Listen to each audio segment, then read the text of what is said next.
Hi, I'm Rick Conlow. Welcome. How do you motivate people in challenging times? Let's check on two scenarios.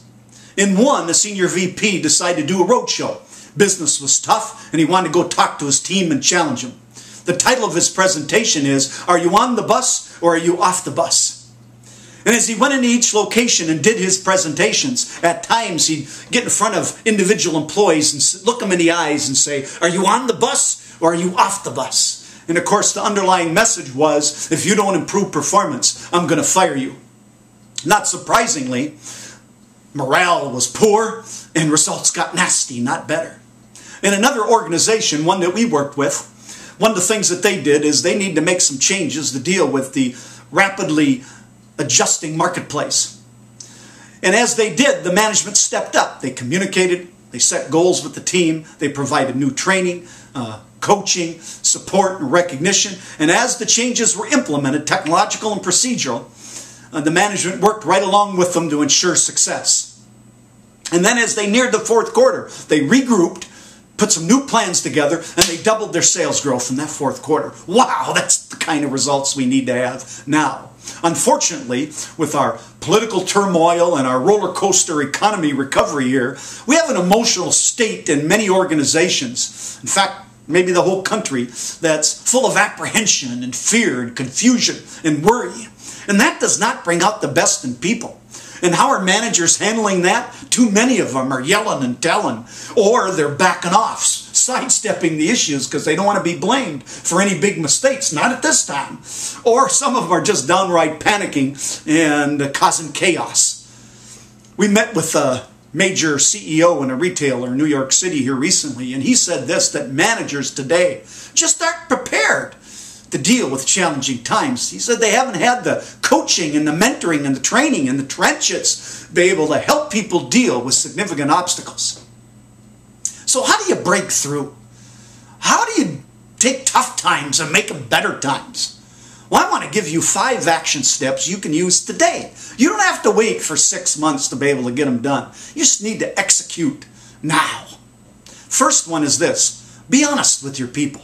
Talk to them.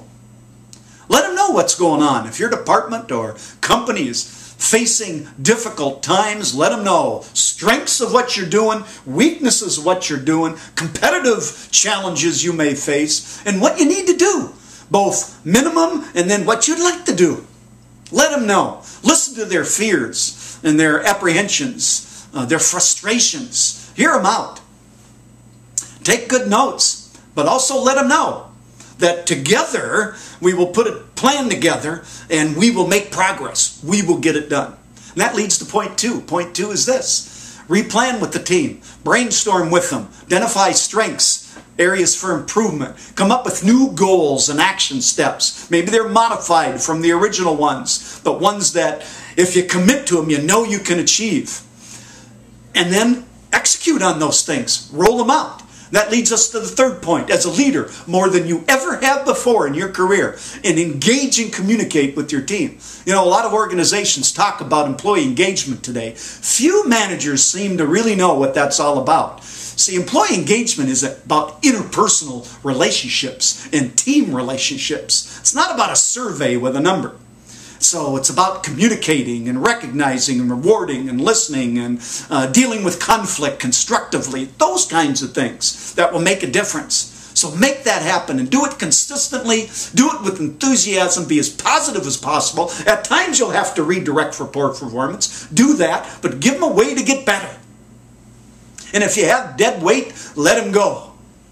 That leads us to the fourth point. Is focus on your strengths here. Great service, great selling, operational excellence. Don't get fancy with your plans and strategies. Don't try to change everything. Maybe 1 or 2 things to try to get better, to move forward. And what you'll find is these first 4 action steps will begin to energize your team towards the results you have in mind. And that leads us to the 5th point. And this can be a deal breaker. It's called renew.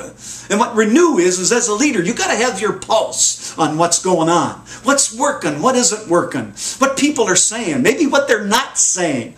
And if their emotional state is negative, they're calling, going down in the dumps, you got to call them on that. Or you've got to Be the listening ear and engage them a little bit with some help, maybe a challenge with a question, or make an ad hoc team together to be able to get something done that others can't get done.